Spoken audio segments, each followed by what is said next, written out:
मैंने अपना जीवन अपने मायके वालों को कोसते हुए काट लिया, पर बिटिया की बलि नहीं चढ़ेगी। और मेरी इच्छाओं का क्या पापा, मेरे भी अरमान हैं, सपने हैं। मैं भी तो बोर्ड की परीक्षा में इतने अच्छे अंकों से पास हुई हूँ, भाई से ज़्यादा मार्क्स से मेरे।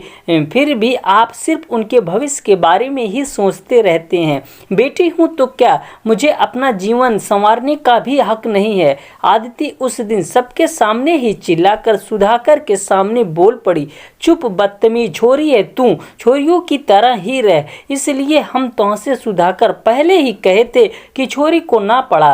अब देख लियो नतीजा, सर पे सवार होके कैसे जो मुंह आए बके जा रही है। अरे औरत को चूल्हा झोंकना, घर के कामकाज करना, ये सब आना चाहिए, यही उसका असली गहना होता है। अब 10वीं तो कर ली तने, अब माँ से जाकर कुछ काम काज सीख और मर्यादा के पाठ पढ़। आदिति की दादी कुंतो देवी सुधाकर के कुछ कहने से पहले ही मोर्चा संभाल कर खड़ी हो गई।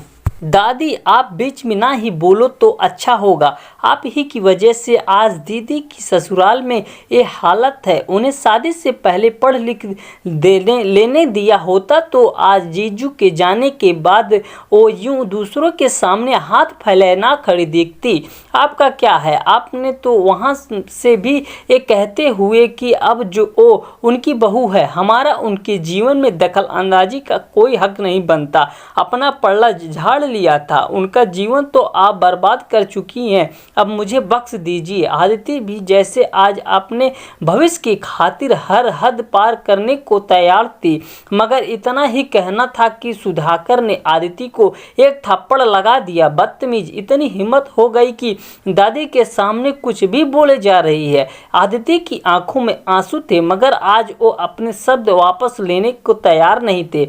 वाह पापा, भाई के 70% नंबर आए थे। उनका दाखला आपने एक प्राइवेट कॉलेज में भारी भरकम डोनेशन देकर करवाया, और यहाँ 85% लाने के बाद और सरकारी स्कॉलरशिप मिलने के बाद आप मुझे शाबाशी की जगह एक थप्पड़ का उपहार दे रहे हैं। मानना पड़ेगा आपके पक्षपाती रवैये को। यही आपने दीदी के साथ किया था।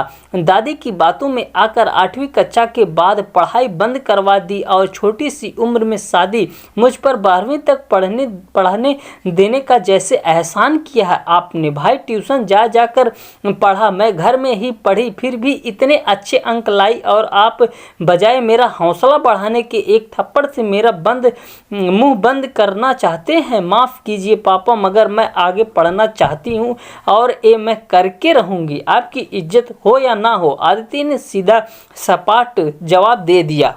आदिति अब हम कहते हैं चुप हो जा, बहुत बोल चुकी तू। सुधाकर अब इसका बाहर आना जाना बंद कर और बहुरिया काम से पहले थोड़ी तमीज़ सिखा इसे, नहीं तो बहुत पछताएगी। या फिर कहीं ऐसा तो नहीं कि तूने ही कान भरे हैं इसके? ले जाके इसे अंदर और लगा चूल्हे चौके में, इससे पहले कि उसके इसके और पर निकले। हम जल्दी से जल्द इसके लिए कोई उचित वर ढूंढकर इसका ब्याह करवा देंगे। किंतु देवी आदिति की माँ सुनीता से बोली, समझा इसे कि बेटा वंश आगे बढ़ावे हैं, उसका पढ़ना लिखना जरूरी है, ना कि इसका। इसे वैसे भी पराए घर जाकर वहाँ की शोभा बढ़ानी है, फिर इसके दान दहेज पे भी तो खर्चा होगा।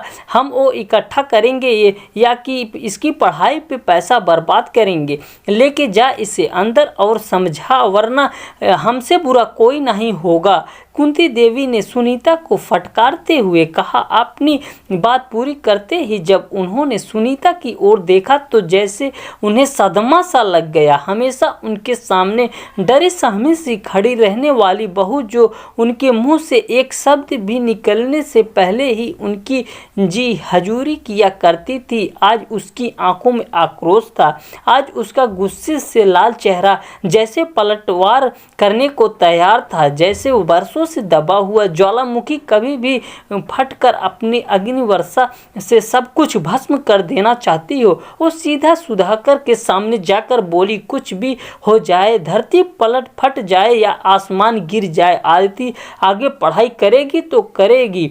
सुबह शाह मैंने जब से इस घर में शादी करके आई है, ना मर्जी से खाने की छूट, ना पहनने का हक, ना बाहर आने जाने की अनुमति, ना अपनी मर्जी से जीवन जीने की आज़ादी। मगर बस अब और नहीं। पहली बेटी हुई तो न जचेगी, पर ही मेरा ध्यान रहने की जगह ताने दे देकर मेरा जीना मुहाल कर दिया। दूसरी बार माँ बनी तो बेटे को तो खूब लाड लड़ाए मुझे आराम के लिए मायके भेज दिया। आदती हुई तो सासू माँ का मुंह ही फूल गया। क्या कुछ नहीं किया उन्होंने मेरे साथ, मगर मैंने कभी कुछ नहीं कहा, चुपचाप सब सहती रही, क्योंकि रास्ता नहीं था मेरे पास। आखिर एक कम पढ़ी लिखी लड़की कर ही क्या सकती है, और शादी से पहले ही उसके मन में डाल दिया जाता है कि अब उसे ससुराल में ही जीना मरना है। दान दहेज तो खूब देते हैं, मगर बेटी की खुशी है भी है या नहीं, इस पर कभी ध्यान नहीं देते। और वो बेचारी जीवन भर बहू बनकर अपना मन मार कर सारे फर्ज निभाती है, फिर भी ससुराल वाले उसके सगे नहीं बन पाते। हर बात उसे बस ताने ही मिलते हैं, और तो और उसके अनपढ़ या फिर कम पढ़ी लिखी होने का ताना मारने से भी नहीं कतराते, और विपदा आने पर एक बोझ ही समझते हैं। मैंने भी यही सब बरसों तक इस घर में सहा, मगर चुप रही। मेरी बेटी की इतनी जल्दी शादी करवा दी, फिर मैं भी आवाज़ नहीं उठा पाई। दामाद जी के इतनी जल्दी अकस्मात में गुजर जाने के बाद किसी ने उनकी सुधि लेना भी जरूरी नहीं समझा। मैंने वो भी कावा घुट पी लिया कि चलो बिटिया का भाग, मगर बस सब अब और नहीं।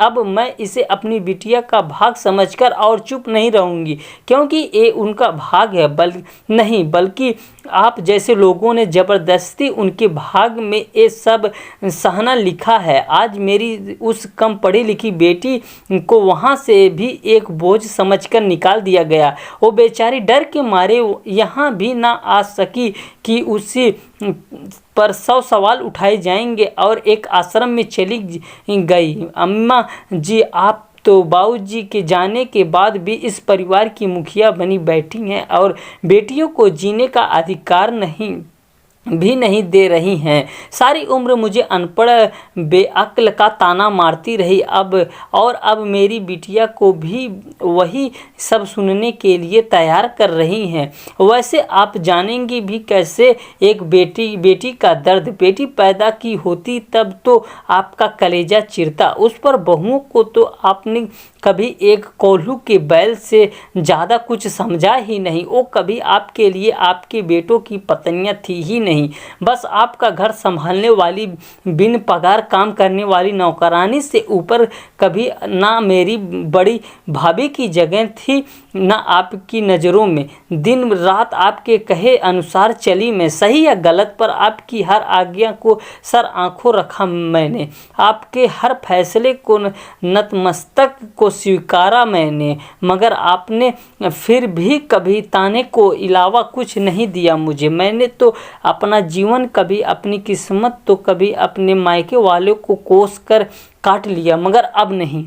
मेरी बेटी अब वो सब नहीं सहेगी जो मैंने सहा। मेरी एक बेटी की खुशियों की बलि तो आपकी इस दुनिया अनुसार सोचने ले ली, मगर अब दूसरी को मैं आपके अहंकार की भेंट नहीं चढ़ने दूंगी। आज लड़का या लड़की में कोई फ़र्क नहीं है, दोनों कदम से कदम और कंधे से कंधा मिलाकर चलने में सक्षम है, और ज़रूरत पड़ने पर लड़कियां भी अपने माँ बाप का ख्याल रख सकती हैं, और साथ ही उनकी जायदाद पर भी उनका पूरा हक है। अब वो जमाना नहीं रहा जहां लड़कियां बस संतान पैदा करने और खुद को सारी उम्र चूल्हे में झोंकने के लिए मजबूर थी। आज लड़कियां हर क्षेत्र में लड़कों से एक कदम आगे ही हैं, और कानूनन भी आदिति अब 18 साल की हो चुकी है। अब इससे ज़बरदस्ती नहीं कर सकती हैं। इसलिए आप दोनों से बस दरखास्त करना चाहूँगी कि आप इसे अपने सपने पूरे करने की राजी खुशी इजाज़त दे दे। चूँकि रोक तो आप इसे वैसे भी नहीं पाएंगे, और ना मैं इसके साथ ना इंसाफ़ी होने दूंगी। अब मैं जा रही हूँ इसके साथ सरकारी कॉलेज में दाखिला का फॉर्म भरने, और रोकने की कोशिश करने का सोचिएगा भी मत,